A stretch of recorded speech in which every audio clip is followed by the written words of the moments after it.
Module 4-നകത്തുള്ള വർക്ക്സാണ് നമ്മൾ നോക്കുന്നത്. Module 4 എന്ന് പറയുമ്പോൾ ദി ഹാർലം റെനസൻസ് വരുന്നുണ്ട്, പിന്നെ African American identity, race, struggle, influence of music വരുന്നുണ്ട്. ഷിറ വുൾഫിൻ്റെ ആർട്ട് മൂവ്മെൻറ്റ് എന്നുള്ള ആ ഒരു മാഗസീനിൽ വന്ന ഒരു പീസ് ഓഫ് വർക്ക് കൊണ്ട് പഠിക്കാം നമുക്ക്.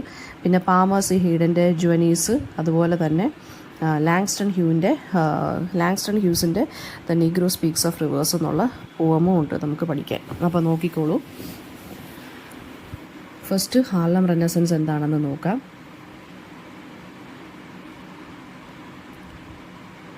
ഹാർലം റെനസൻസ് എന്ന് പറയുന്നത് 1920s അല്ലെങ്കിൽ 1930s ഏർലീസിലുള്ള ഒരു കൾച്ചറൽ അല്ലെങ്കിൽ ആർട്ടിസ്റ്റിക് ഇൻ്റലക്ച്വൽ മൂവ്മെൻ്റ് ആണ് ഹാർലം റെനസൻസ്.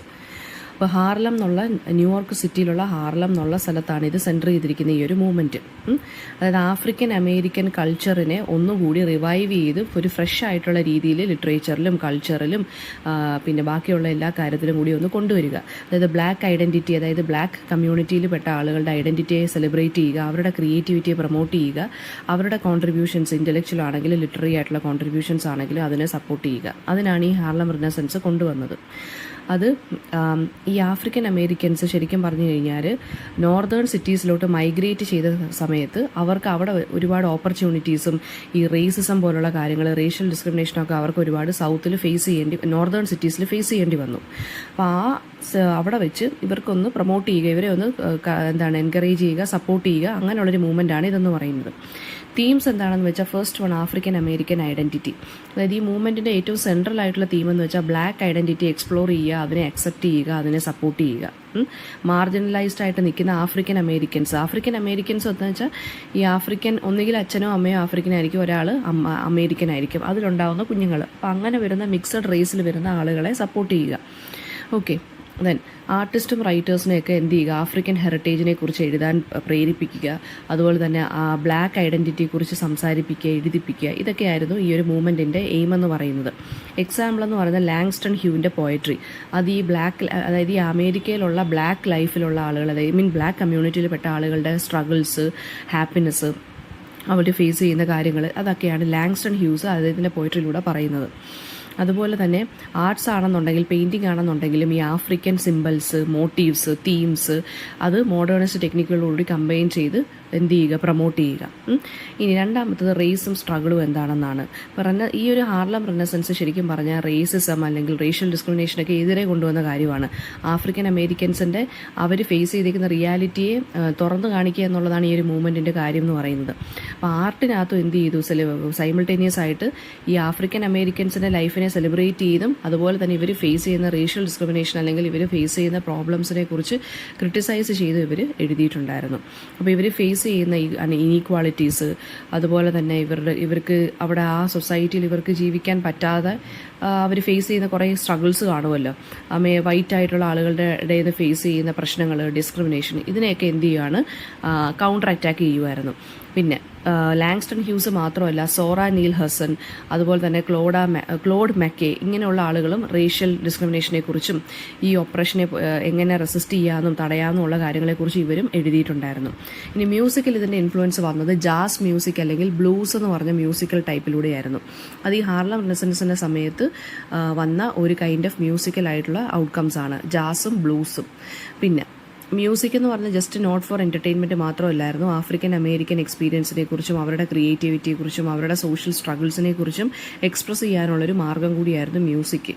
മ്യൂസിക്കിൻ്റെ ഏതാണെന്നുണ്ടെങ്കിൽ ലൂയി ആംസ്ട്രോങ് ഉണ്ടായിരുന്നു, ബെസ്സി സ്മിത്ത് ഉണ്ടായിരുന്നു, ഡ്യൂക്ക് എല്ലിംഗ്ടൺ. ഇവരൊക്കെ എന്ന് വെച്ചാൽ ഒരു സൗണ്ട്സ്കേപ്പ് ഇറയിൽ ഈ ജാസ് ആൻഡ് ബ്ലൂസ് മ്യൂസിക്കിലൂടെ ആഫ്രിക്കൻ കമ്മ്യൂണിറ്റിയെക്കുറിച്ച് പറഞ്ഞിട്ടുള്ള ആളുകളാണ്. വിഷ്വൽ ആർട്ടിസ്റ്റുകളായിട്ടുള്ള ആരോൺ ഡഗ്ലസ് ഉണ്ടായിരുന്നു. അവരൊക്കെ എന്ന് വെച്ചാൽ മ്യൂസിക് നല്ല റിതത്തോടു കൂടിയും നല്ല ഡൈനാമിക്കായിട്ട് ആക്റ്റീവായിട്ടുള്ള രീതിയിലും അവരുടെ വർക്ക്സിൽ ഇത് യൂസ് ചെയ്തിരുന്നു. ഇനി കൾച്ചറൽ ആൻഡ് ആർട്ടിസ്റ്റിക് ഇന്നോവേഷൻ എന്താണ്? ഹാർലം റെനസൻസിൻ്റെ സമയത്ത് ഈ ട്രഡീഷനും മോഡേണിസ്റ്റ് സ്റ്റൈലും തമ്മിലുള്ള ആ ഒരു ബൗണ്ടറീസ് എല്ലാം മാറി ഇത് രണ്ടിനെയും കൂടെ കമ്പൈൻ ചെയ്തുകൊണ്ടായിരുന്നു കാര്യങ്ങളെല്ലാം ചെയ്തിരുന്നത്. അതായത് ട്രഡീഷണൽ ആയിട്ടുള്ള ആഫ്രിക്കൻ സ്റ്റൈലും പ്ലസ് മോഡേൺ സ്റ്റൈലും കൂടെ മിക്സ് ചെയ്തുകൊണ്ടാണ് ഇവരെല്ലാം ചെയ്തിരുന്നത്.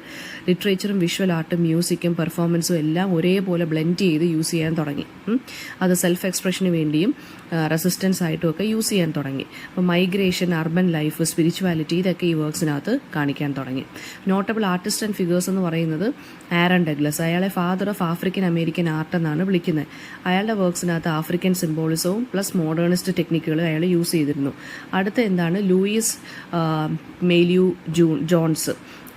അവരുടെ എന്ന് പറയുന്നത് ആഫ്രിക്കൻ ഹെറിറ്റേജിനെ കുറിച്ചും ബ്ലാക്ക് ലൈഫിനെ കുറിച്ചും അവർ നല്ല രീതിയിൽ നല്ല വെറൈറ്റിയോടുകൂടി ഡിസ്ക്രൈബ് ചെയ്യുന്നുണ്ടായിരുന്നു, ഡെപ്പിക്റ്റ് ചെയ്യുമായിരുന്നു അവരുടെ വർക്ക്സിലൂടെ. ഈ ലിറ്ററേച്ചറിനെ വെച്ച് നോക്കുകയാണെന്നുണ്ടെങ്കിൽ ലാങ്സ്റ്റൺ ഹ്യൂസ് പോയിറ്റാണ്, നോവലിസ്റ്റാണ്, പ്ലേ റൈറ്റാണ്. പിന്നെ സോറ നീൽ ഹർസ്റ്റൺ.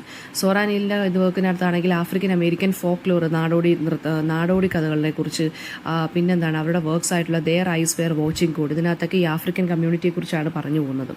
മ്യൂസിക്കിനകത്ത് ഡ്യൂക്ക് എല്ലിംഗ്ടണും, അയാളൊരു ജാസ് മ്യൂസിക് പ്ലെയറാണ്. ബെസ്സി സ്മിത്ത്, അവർ ബ്ലൂ മ്യൂസിക് പ്ലെയറാണ്. ആഫ്രിക്കൻ അമേരിക്കൻസിൻ്റെ സ്ട്രഗിളിനെ കുറിച്ചും അവരുടെ ആ സ്പിരിറ്റിനെ കുറിച്ചുമാണ് ഇത് പറഞ്ഞു പോകുന്നത്. ഇനി ഇതിൻ്റെ ഇമ്പാക്റ്റ് എന്താണെന്ന് ചോദിച്ചാൽ, ഹാർലം റെനസൻസിൻ്റെ ഇമ്പാക്റ്റ് എന്താണെന്ന് ചോദിച്ചു കഴിഞ്ഞാൽ, ആഫ്രിക്കൻ അമേരിക്കൻസിൻ്റെ അവരെക്കുറിച്ചുള്ള പെർസെപ്ഷൻ തന്നെ ഇത് റീഷേപ്പ് ചെയ്തു. ഈ ഒരു മൂവ്മെൻറ്റ് അമേരിക്കയിലാണെന്നുണ്ടെങ്കിലും എബ്രോഡ് ആണെന്നുണ്ടെങ്കിലും ബ്ലാക്ക് കൾച്ചറിനെ എന്ത് ചെയ്തു, വിസിബിളാക്കി മാറ്റി. പിന്നെ അതുപോലെ തന്നെ civil rights movement, black arts movement എന്നും പറഞ്ഞ് 1960s വന്ന മൂവ്മെൻറ്റിന് ഇവർ കുറച്ചും കൂടി, ഈ ഒരു ഹാർലം റിനസൻസ് കുറച്ചും കൂടി ഇൻസ്പിറേഷൻ കൊടുത്തു. അപ്പോൾ ഇത്രയായിരുന്നു ഹാർലം റിനസൻസിനെ കുറിച്ചുള്ള ഡീറ്റെയിൽസ്. ഇനി അടുത്ത നമുക്ക് പാമേഴ്സി ഹൈഡൻ്റെ ജുവനീസ് എന്നുള്ള വർക്ക് നോക്കാം. അപ്പം അയാളൊരു ആർട്ടിസ്റ്റാണ്, അയാളൊരു ഇൻഫ്ലുവൻഷ്യൽ പെയിൻറ്ററാണ് ഹാർലം റിനസൻസിൻ്റെ കാലഘട്ടത്തിലുള്ള. അപ്പം ജുവനീസ് എന്ന് പറയുന്നത് എന്താണ്, യൂത്ത് എന്നാണ് അതിൻ്റെ ഫ്രഞ്ച് വേർഡിൻ്റെ മീനിങ്. ഇതൊരു ഫ്രഞ്ച് വേർഡാണ്, അതിൻ്റെ മീനിങ് യൂത്ത്. 1934 ഇത് ചെയ്തിരിക്കുന്നത്. റിയലിസം അല്ലെങ്കിൽ പിന്നെ റിയലിസം പ്ലസ് സിംബലിസം, ഇങ്ങനെയുള്ള കാര്യങ്ങൾ ആഫ്രിക്കൻ അമേരിക്കൻ ലൈഫ് ആൻഡ് കൾച്ചറിനെ കുറിച്ചുള്ള ഒരു പെയിൻറ്റിങ് പോലെയാണ് പറഞ്ഞു പോയേക്കുന്നത്. അതിനകത്ത് എന്താ പറഞ്ഞേക്കുന്നത്, റിയലിസം പ്ലസ് സിംബോളിസമാണ് ഉള്ളത്. അപ്പോൾ സബ്ജക്റ്റ് മാറ്റർ എന്താണെന്ന് വെച്ചാൽ, പെയിൻറ്റിങ്ങിനകത്ത് ഒരു ആഫ്രിക്കൻ അമേരിക്കൻ യൂത്ത് ഇങ്ങനെ ഒരു ലെഷർ രീതിയിൽ ഇങ്ങനെ ഇരിക്കുവാണ്. അയാളുടെ ആ ഫ്രീഡം, വൈറ്റാലിറ്റി, ആ ഒരു സമയത്തുള്ള സ്ട്രഗിൾസിൻ്റെ എതിരെ ഇയാളൊരു റെസിസ്റ്റൻസ് പോലെ ഇയാളിങ്ങനെ നിൽക്കുവാണ്. അയാളൊരു റിഫ്ലക്റ്റീവ് ആയിട്ടുള്ള മൊമെൻറ്റിൽ ഈ ഒരു യൂത്തിനെ, ആഫ്രിക്കൻ അമേരിക്കൻ യൂത്തിനെ കാണിച്ചിരിക്കുകയാണ്. അതുമാത്രമല്ല ഹാർലം റിനസൻസിനെയും ഇത് സൂചിപ്പിക്കുന്നുണ്ട്. ഇപ്പോൾ വൈബ്രൻറ്റ് കളേഴ്സും ഡൈനാമിക് ആയിട്ടുള്ള കളേഴ്സും ഫോംസും ഒക്കെയാണ് യൂസ് ചെയ്തിരിക്കുന്നത്. അതായത് ഒപ്റ്റിമിസത്തിനെ അല്ലെങ്കിൽ ക്രിയേറ്റിവിറ്റിയെ കാണിക്കുന്നു, അല്ലെങ്കിൽ ഹാർലം റിനസൻസ് എന്നുള്ള മൂവ്മെൻറ്റിൻ്റെ സ്പിരിറ്റിനെയാണ് ഇതിവിടെ കാണിക്കുന്നത്. ദെൻ മ്യൂസിക് അല്ലെങ്കിൽ ജാസിൻ്റെ തീംസും ഇതിനകത്ത് വളരെ ലൈറ്റായിട്ട് ഇൻകോർപ്പറേറ്റ് ചെയ്ത് പോയിട്ടുണ്ട്. അപ്പോൾ മ്യൂസിക്കൽ കൾച്ചറിനെ കുറിച്ച് ആ സമയത്തുണ്ടായിരുന്ന മ്യൂസിക്കൽ കൾച്ചറിൻ്റെ ഇൻഫ്ലുവൻസ് ആണ് ആ പെയിൻറ്റിങ്ങിനകത്ത് നമുക്ക് കാണാൻ സാധിക്കുന്നത്. അപ്പോൾ ഇദ്ദേഹത്തിൻ്റെ വർക്കിനകത്ത് ശരിക്കും പറഞ്ഞാൽ ആഫ്രിക്കൻ അമേരിക്കൻസിൻ്റെ ഇവരുടെ ലൈഫിനെ കുറിച്ചും ആ സ്റ്റീരിയോ ടൈപ്പിനെ കുറിച്ചും ഒക്കെ ചലഞ്ച് ചെയ്യുന്ന രീതിയിലാണ് ഇദ്ദേഹം പെയിൻറ്റിങ് ചെയ്യുന്നത്. അതുപോലെ തന്നെ റൂറലും അർബൻ ആ ട്രഡീഷനും തമ്മിലുള്ള ആ ഒരു ടെൻഷൻ ഉണ്ടല്ലോ, അതിനെ റിഫ്ലക്റ്റ് ചെയ്ത് കാണിക്കുന്നുണ്ട് ഇദ്ദേഹത്തിൻ്റെ ആർട്ടിലൂടെ. ഇനി ലാങ്സ്റ്റൺ ഹ്യൂസിൻ്റെ the Negro speaks of rivers എന്നുള്ള വർക്ക് നോക്കിക്കോളൂ. 1921 പബ്ലിഷ് ചെയ്തതായിരുന്നു. ആ സമയത്ത് 17 വയസ്സ് ലാങ്സ്റ്റൺ ഹ്യൂസിന് ഉണ്ടായിരുന്നുള്ളൂ.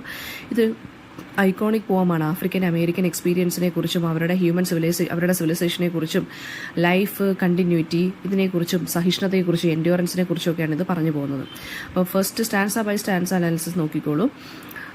ഫസ്റ്റ് സ്റ്റാൻസയ്ക്കകത്ത് പറയുന്ന സ്പീക്കർ ക്ലെയിം ചെയ്യുന്നത്, എനിക്ക് വേൾഡിലെ ഗ്രേറ്റസ്റ്റ് റിവേഴ്സുമായിട്ടും ഹിസ്റ്റോറിക്കലായിട്ടും സ്പിരിച്വലായിട്ടും ഉള്ള കാര്യങ്ങളെക്കുറിച്ച് നല്ല കണക്ഷനുണ്ട്.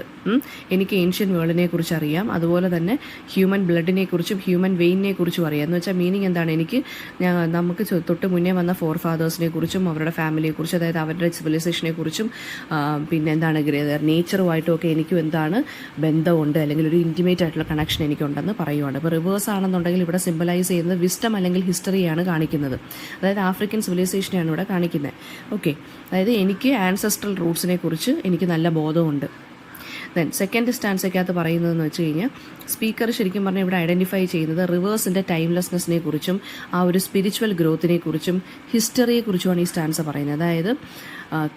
അതായത് ഈ ബ്ലാക്ക് കമ്മ്യൂണിറ്റിയിൽപ്പെട്ട ആളുകളുടെ ആ ഒരു കളക്റ്റീവ് മെമ്മറിയെക്കുറിച്ചാണ് പറയുന്നത്. അവർ കുറച്ച് കാര്യങ്ങൾ ചെറിഷ് ചെയ്ത് വെക്കുമല്ലോ, അവരുടെ ഫോർ ഫാദേഴ്സിൻ്റെ കാര്യങ്ങൾ, അവരുടെ ജീവിതത്തിലുണ്ടായ അച്ചീവ്മെൻറ്റ്സ്, ഈ ഹാർലം റിനസൻസ് പോലുള്ള മൂവ്മെൻറ്റുകൾ എങ്ങനെ അവരെ സ്വാധീനിച്ചു.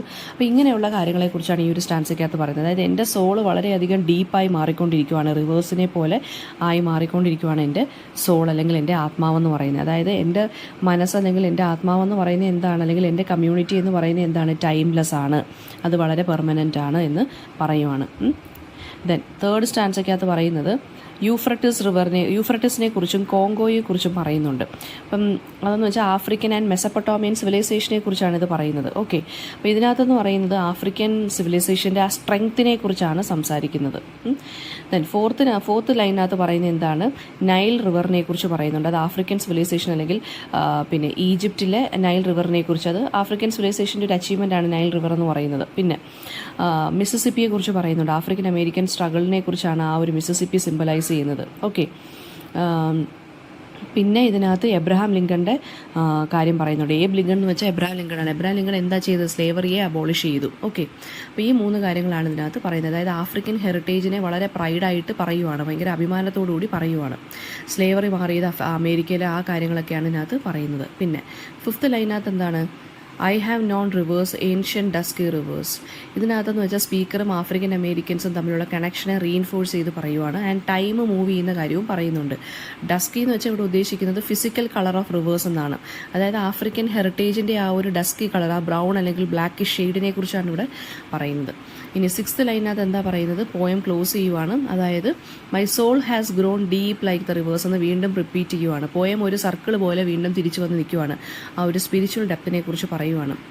അതായത് ഞങ്ങൾ സർവൈവ് ചെയ്തു, ഞങ്ങൾ ആഫ്രിക്കൻ കമ്മ്യൂണിറ്റി സർവൈവ് ചെയ്തു, ഞങ്ങൾ ഗ്രോ ചെയ്യുന്നുണ്ട്, എനിക്ക് എൻ്റെ പീപ്പിളുമായിട്ടും എൻ്റെ ഹിസ്റ്ററീസുമായിട്ടും എനിക്ക് നല്ല കണക്ഷൻ ഉണ്ടെന്ന് ഇയാൾ പറഞ്ഞു പോവുകയാണ്. ദെൻ ഇതിനകത്ത് വരുന്ന തീമെന്ന് വെച്ചാൽ ആഫ്രിക്കൻ സിവിലൈസേഷനെ കുറിച്ചും ആഫ്രിക്കൻ ഹിസ്റ്ററിയെക്കുറിച്ചും പറഞ്ഞു പോകുന്ന വാക്കുകളും കാര്യങ്ങളും ഉണ്ട്. പിന്നെന്താണ്, അവരുടെ മോണുമെൻ്റലായിട്ടുള്ള അച്ചീവ്മെൻറ്റ്സിനെ കുറിച്ച് പറയുന്നുണ്ട്. റിവർ എന്ന് പറയുന്ന ഒരു ഇമേജ് ഒരു റെക്കറൻ്റ് ആയിട്ട് ഇങ്ങനെ വന്നു പോകുന്നുണ്ട്. റിവർ എന്ന് വെച്ച് കഴിഞ്ഞാൽ കണ്ടിന്യൂറ്റി അല്ലെങ്കിൽ സ്ട്രെങ്ത്തിനെയാണ് കാണിക്കുന്നത്, പ്രശ്നങ്ങൾ വരുമ്പോൾ ഉണ്ടാകുന്ന സ്ട്രെങ്ത്ത്. ഓക്കെ, പിന്നെ സ്പിരിച്വാലിറ്റിയെക്കുറിച്ചും കാണിക്കുന്നുണ്ട്. അതായത് എനിക്ക് ആൻസെസ്ട്രൽ വേൾഡ്, ആൻസെസ്റ്റേഴ്സുമായിട്ട് നാച്ചുറൽ വേൾഡുമായിട്ടും എനിക്ക് എന്താണ് നല്ല രീതിയിലുള്ള കണക്ഷൻ ഉണ്ടെന്ന് നമ്മുടെ പോയിറ്റ് പറയുകയാണ് ചെയ്യുന്നത് ഇതിനകത്ത്.